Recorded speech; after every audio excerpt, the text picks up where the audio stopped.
ဒီနေရာလေးပေါ့နော်ဒီနေရာကအလဲမှာကျမ page ရဲ့ logo ဖြစ်တဲ့ Metatron Cube 6000ကျယ်လေးလို့ခေါ်တယ်ဒီ logo ပေါ့ဒီ symbol ပေါ့ဒီ symbol ရဲ့ energy လဲပါတယ်တခြား tree of life energy တွေလည်းပါတယ်တကယ်ပုံထဲမှာမြင်တဲ့ဟာတွေ energy တွေပုံမှန် crystal energy လည်းပါတယ်မုန်းရဲ့ energy လည်းပါတယ်ပေါ့ဒါ night time ပေါ့အခုကလည်းညအချိန်ဖြစ်တယ်တော့ဒီ soul temple လို့ဘာလို့နာမည်ပေးထားလဲဆိုတော့ကျမတို့ဖះ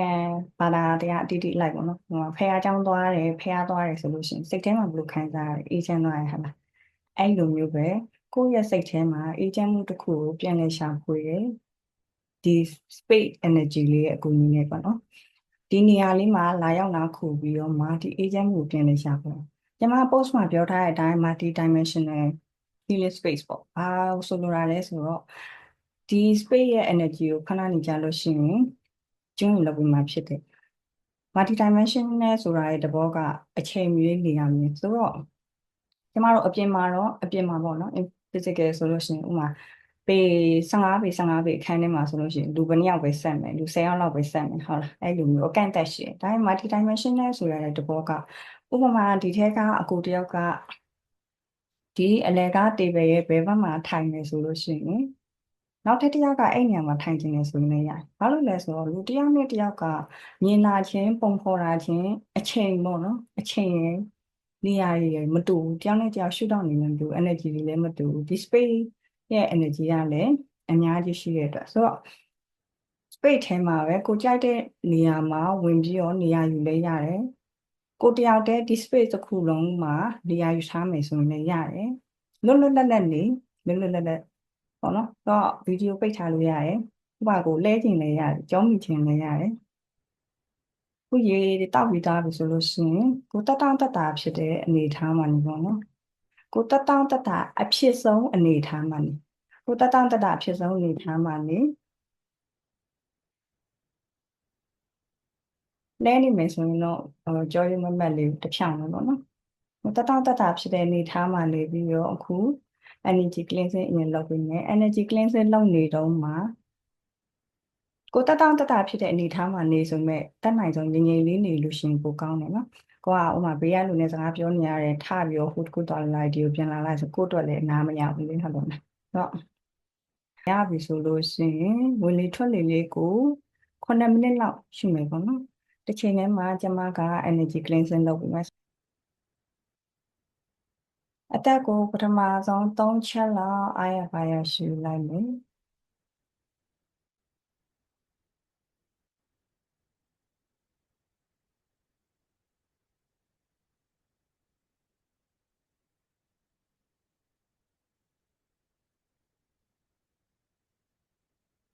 အဲလိုကိုယ့်ရဲ့စိတ်ထဲမှာမွန်းကျက်နေတယ်စိတ်ညစ်နွမ်းနေတယ်လို့ခံစားရလို့ရှိရင်အသက်ကိုဖြည်းဖြည်းချင်းတဝိုင်းရှူပြီးတော့ပါးစပ်နဲ့ဖြည်းဖြည်းချင်းပြန်ထုတ်လို့ရတယ်နော်နောက်ထပ်3ချက်လောက်ဒါမှမဟုတ်5ချက်ဖြစ်ဖြစ်ကိုအားရတဲ့အနေအထားဒီပေါ့နော်ဒီချိန်ကလာပြီးတော့နားတဲ့အချိန်ဖြစ်တယ်ဟလားနားတဲ့အချိန်ဆိုတော့စိတ်ကိုလည်းလျှော့ထားမယ်ခန္ဓာကိုယ်လည်းလျှော့ထားမယ်ဒီချိန်မှာဘာဖြစ်နေဖို့မှမလိုဘူးစိတ်ကလည်းဘာမှဖြစ်နေဖို့မလိုခန္ဓာကိုယ်ကလည်းဘာမှဖြစ်နေဖို့မလိုဘာကိုမှဆွဲတည်ထားကြမလိုဘူးလွတ်ချလိုက်မယ်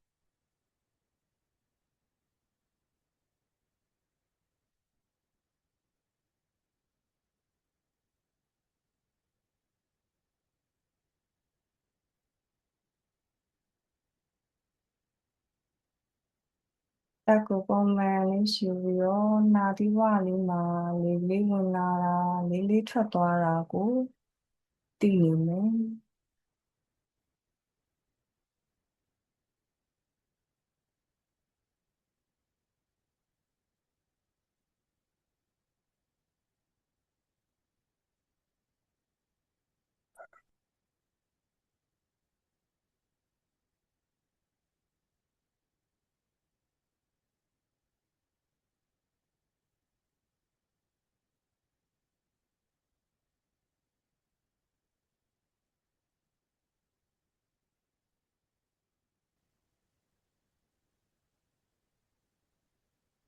ကိုပေါ့ပေါ့ပပ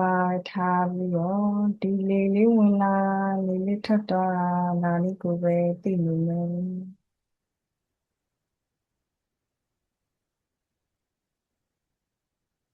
လေရှူလိုက်တဲ့အခါလေလေးထိပြီးတော့ဝင်လာတာ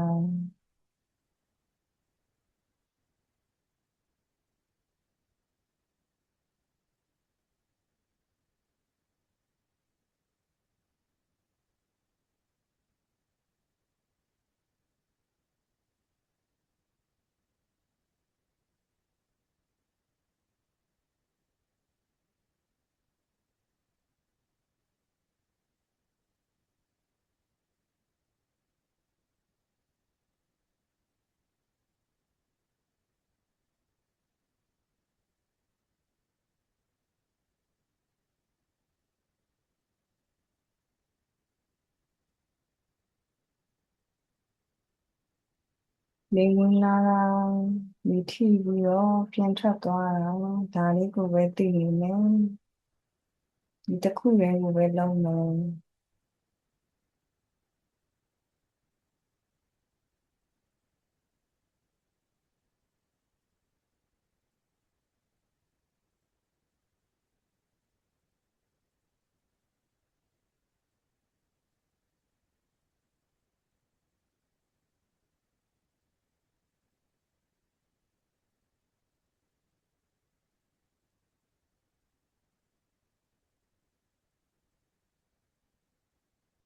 ဒီလေဝင်လေထွက်တာကိုပဲကြည့်နေမယ်နော်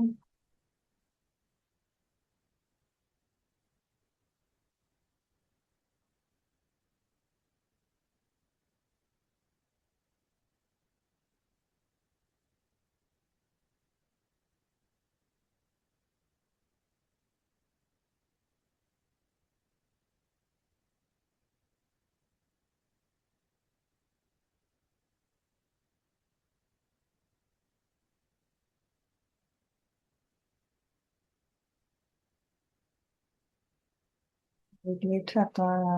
တစ်စက္ကန့်ချင်းစီတိုင်းမှာပြီးနေလို့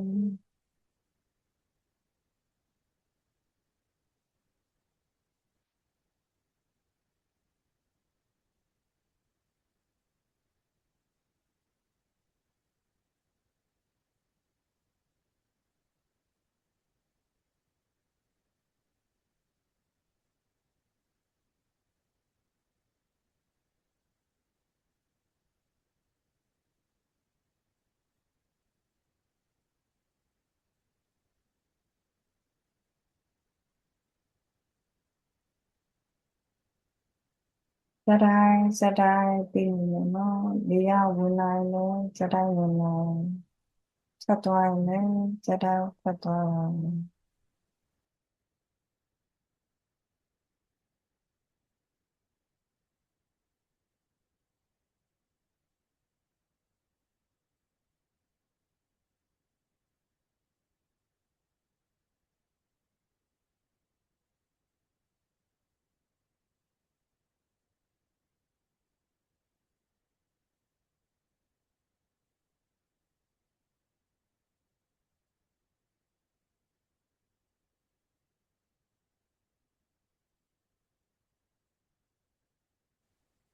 လေဝင်လာလေထွက်တာကိုပဲအာရုံစိုက်ပြီးတော့သိနေမယ်နော်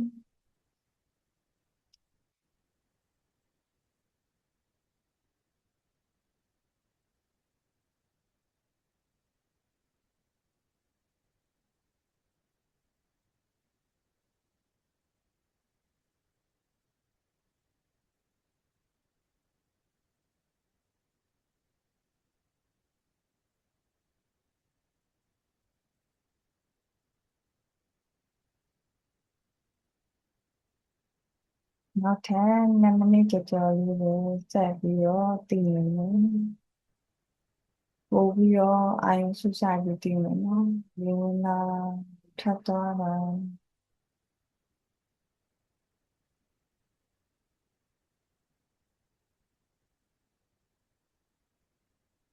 ဒီချိန်မှာအာရုံစူးစိုက်နေရဘူးဒါမှမဟုတ်ဝင်လေထွက်လေက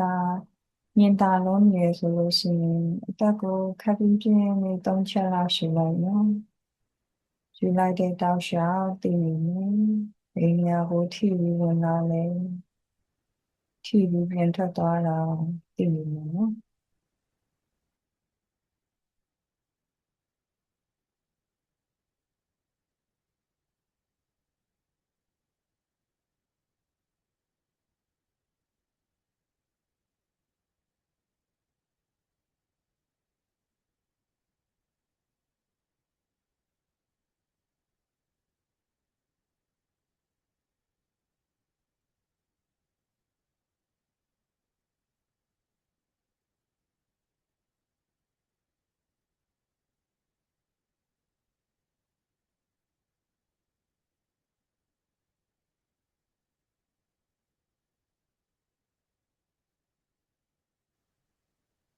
စက္ကန့်ပိုင်းလေးပဲကျန်တော့ရင်ဝင်ထွက်နေလေးကိုပဲသိမယ်နော်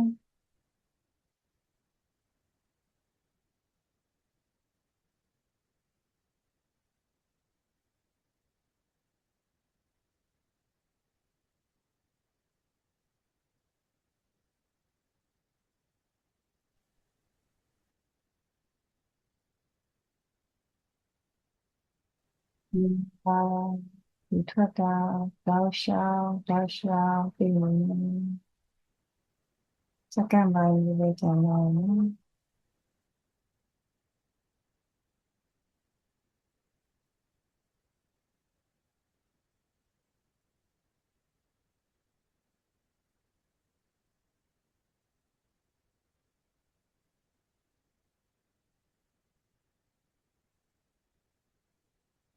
အခုအသက်ကိုရင်ပတ်ကြီးထဲမှာအားရပါရလေးကိုဝင်သွားတဲ့အထိရင်ပတ်ကြီးဖောင်းပြီးမြင့်တက်လာတဲ့အထိအားရပါရ၃ချက်ရှိမယ်နော်၅ချက်ရှိလေရတယ်အားရပါရရှိပြီးဖြည်းဖြည်းချင်းပြန်ထောက်မယ်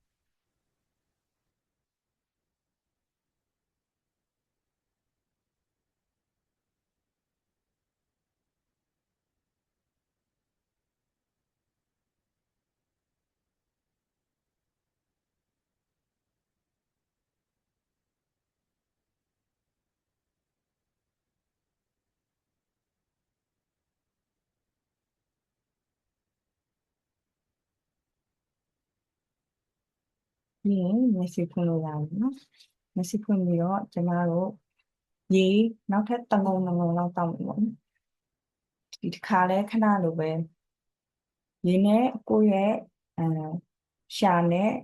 လေဘင်းနဲ့ရေနဲ့ထိတဲ့အချိန်မှာဘယ်လိုခံစားရလဲသိပြီးတော့တောက်မယ်နော်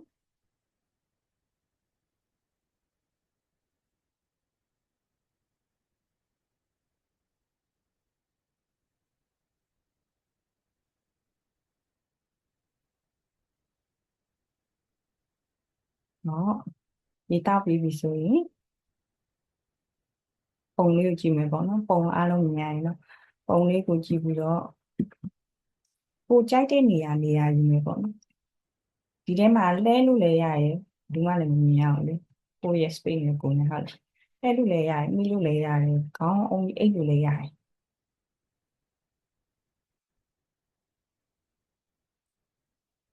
ကိုတတောင့်တတာ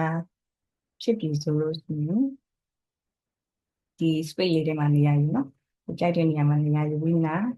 ဒီလရောင်ရဲ့ energy လည်းရှိရယ်ဒီ Metatron Q energy ရော Crystal energy ရော Free of Mind energy ရောဆွဆွရောပေါ့နော်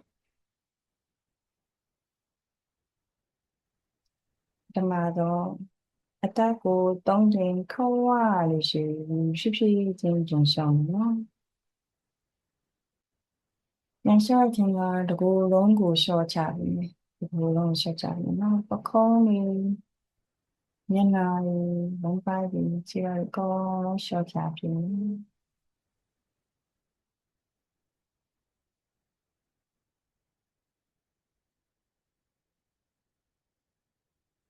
လျှော့ချပြီးဆိုရင်အခုကျမတို့ခန္ဓာကိုယ်တစ်ခုလုံးမှာရေဓာတ်ရှိရလားရေဓာတ်က60%ရှိတယ်ခန္ဓာကိုယ်တစ်ခုလုံးမှာရှိတယ်အဲ့တော့ ကျမတို့တွေပြောရမလားနည်းလေးဆိုလို့ရှိရင် skin care ဆိုလို့ရှိရင်အရေပြားမှာအဆိုဓာတ် hydration လိုတယ်ရေခဏတောက်လိုက်တဲ့ရေကတစ်ကိုယ်လုံးကိုရတယ်ဆိုတော့တစ်ကိုယ်လုံးမှာရေဓာတ်တွေရှိတယ်အဲ့တော့တစ်ကိုယ်လုံးမှာရှိတဲ့ရေဓာတ်တွေကိုဖြည့်တင်ပေးရအောင်ကိုယ့်ရဲ့ဥကောင်းထိပ်ပေါ့နော်ဥကောင်းထိပ်ငယ်တိတ်နေရာလေးကိုအာရုံပြုပြီးတော့ဒီနေရာလေးမှာရှိတဲ့ရေဓာတ်ပေါ့အဆိုဓာတ်ပေါ့ရေဓာတ်ဆိုတော့ခဏတောက်လိုက်တဲ့အချိန်မှာအေးသွားတဲ့ခံစားချက်လေးပါရေတောက်တဲ့အချိန်မှာအေးသွားတဲ့ခံစားချက်လေးအဲ့ခံစားချက်လေးကိုကိုယ့်ရဲ့ဥကောင်းငယ်ထိပ်နေရာလေးပေါ်မှာအာရုံပြုနေဥကောင်းငယ်ထိပ်လေးမှာဒီနေရာမှာရေဓာတ်လေးရှိပြီးတော့မှ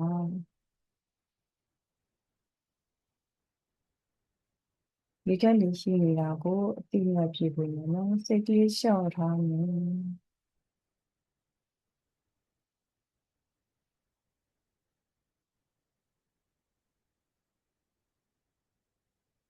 ဒီနေရာမှာရှိတဲ့ရေဓာတ်တွေကို activate လုပ်တယ်အာရုံပြုရပေါ့နော်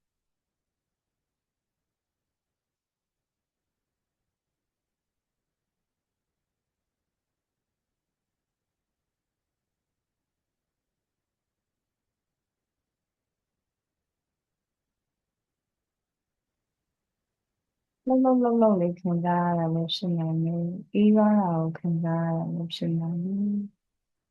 ဒီလိုရှိရင်တတ်အားနော်နှစ်ခုအလဲတက်တဲ့နှာခေါင်းနှစ်ခုကြားဒီနေရာလေးမှာလည်းရေဓာတ်ဆိုတာရှိရတယ်ဆိုတော့ရေဓာတ်ဆိုတာဘယ်လိုလဲခဏကရေတောင်းလိုက်တဲ့အချိန်ဘယ်လိုခံစားရလဲအဲ့လို energy မျိုးပေါ့နော်ဒီနှစ်ခုလဲတက်တဲ့နေရာလေးမှာလည်းရှိနေတယ်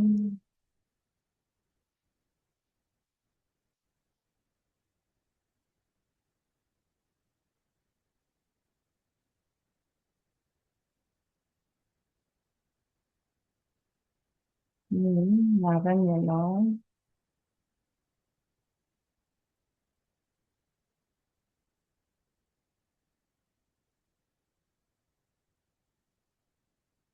ညာဘက်မျက်လုံးလေးမှာရှိရရေဓာတ်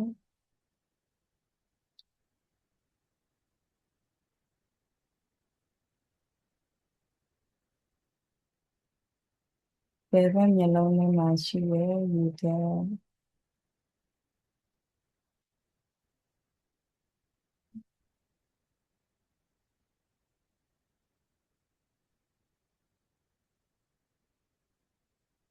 ဒီရဲ့ပါးစပ်အတွင်းနှာခမ်းအတွင်းပေါ့နော်ပါးစပ်အတွင်းမှာရှိရအဆိုဓာတ်ရေဓာတ်ခုနကဆိုရေတောင်းလိုက်လို့အကောင်မှာအေးရတာဒါလေးကိုခံစားမယ်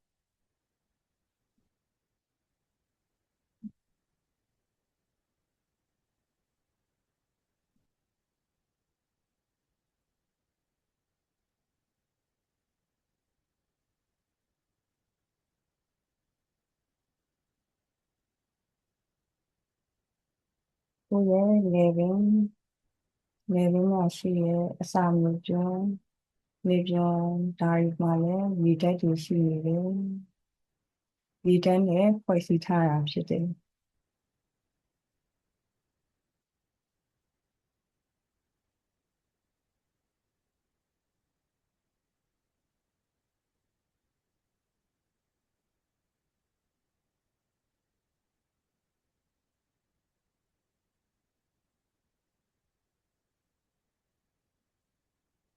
စာမျိုးကျွန်းပြီးရင်ကိုယ့်ရဲ့လေပင်ပြီးလို့ရှိရင်ကိုယ့်ရဲ့ရင်ဘတ်အရွယ်တဲတယ်ပေါ့နော်ဒီမျိုးမှာပုံရရှင်ခဏကတောင်းလိုက်တဲ့ရေကလေးရလို့ဒီရင်ဘတ်အရွယ်တဲတဲကိုဖြတ်ပြီးတော့စီးဆင်းသွားတာပဲဆိုတော့ဒီနေရာလေးမှာလည်းရေဓာတ်အိတ်ဓာတ်ကလေးရှိနေတယ်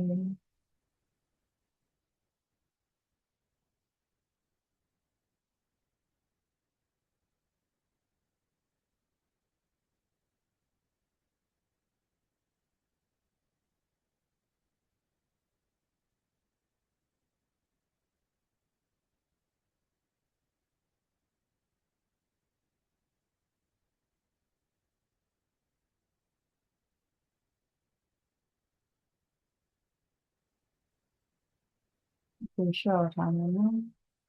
ရေကဖွဲ့စည်းရောရေရဲ့သဘောတဘာဝကစီးစင်းနေဟုတ်လားဖွဲ့စည်းရောစီးစင်းနေရေလေးတွေစီးစင်းနေတာပဲ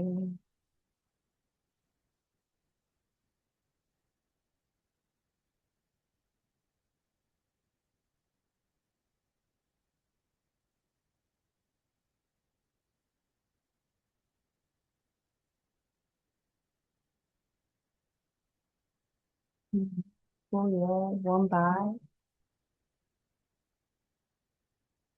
ဒီ1 by ထဲမှာလည်း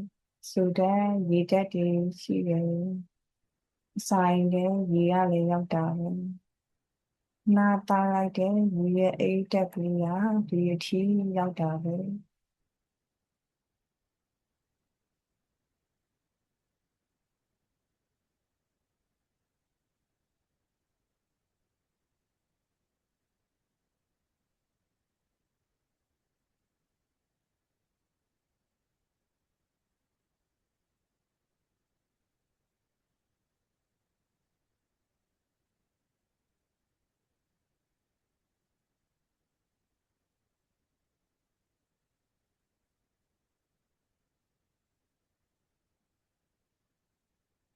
ဒီ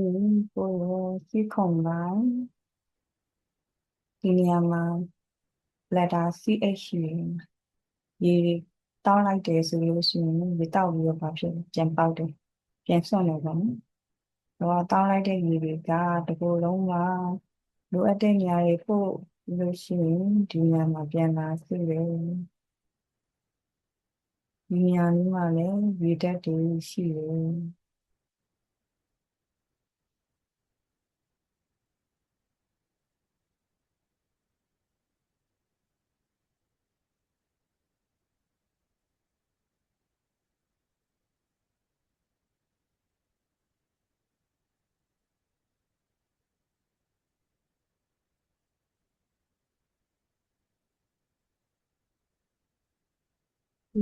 ကိုယ့်ရဲ့အောက်ဆုံးစီးဆုံးတဲ့နေရာပေါ့နော်မြေသားရဲ့ဖြစ်မြေသမီးရဲ့ဖြစ်ဖြစ်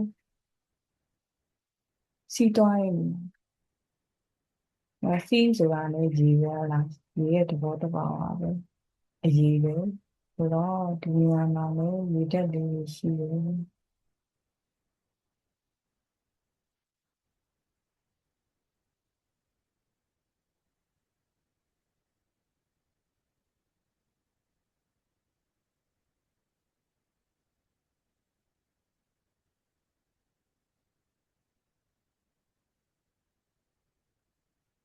ဒီကိုယ်လုံးမှာဒီလိုရေဓာတ်ကလေးတွေကရှိနေတာပဲပြီးတဲ့ခန္ဓာကိုယ်ကရေ60ရာခိုင်နှုန်း90ရာခိုင်နှုန်းချင်းဖွဲ့စည်းထားတာဖြစ်တယ်ဆိုတော့ဒီကိုယ်လုံးမှာရေဓာတ်တွေရှိတယ်ဒီရေဓာတ်တွေနဲ့ခန္ဓာကိုယ်လေးကအေးနေတယ်နာကတောက်လိုက်တဲ့ရေလေးလိုပဲဒီကိုယ်လုံးမှာအေးနေတယ်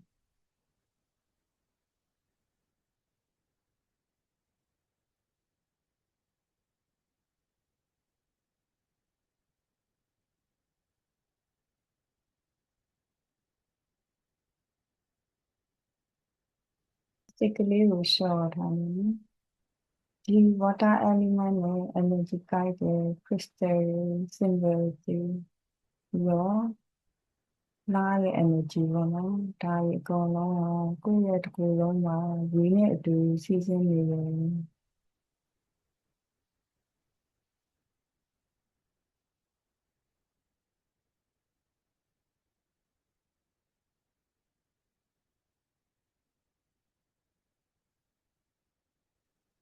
တစ်ခုလုံးကရေဓာတ်တွေကိုအာရုံပြုပြီးတော့စိတ်ကလေးလျှော့ပြီးတော့ဒီမိုင်းတန်လေးကိုနားထောင်နေကိုယ့်ရဲ့တစ်ခုလုံးကရေဓာတ်လေးတွေဟာလည်း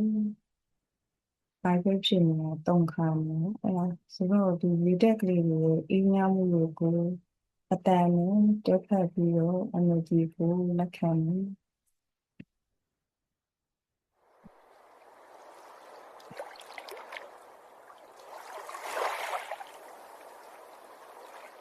是像是我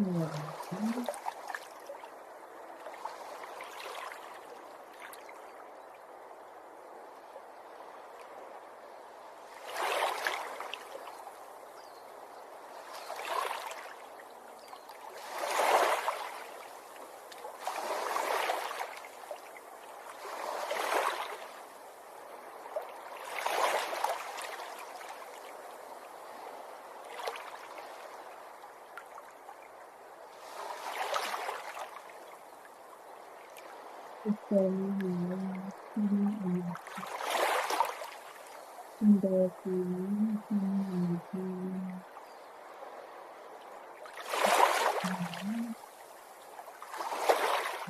这个可能一个可能可能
ကိုတက်ကို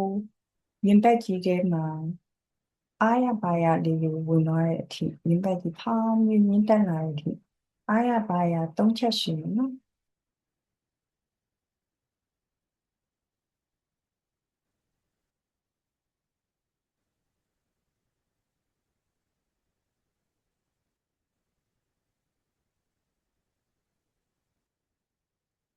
ဒီလိုမျိုးစိတ်ကလေးရပြီနော်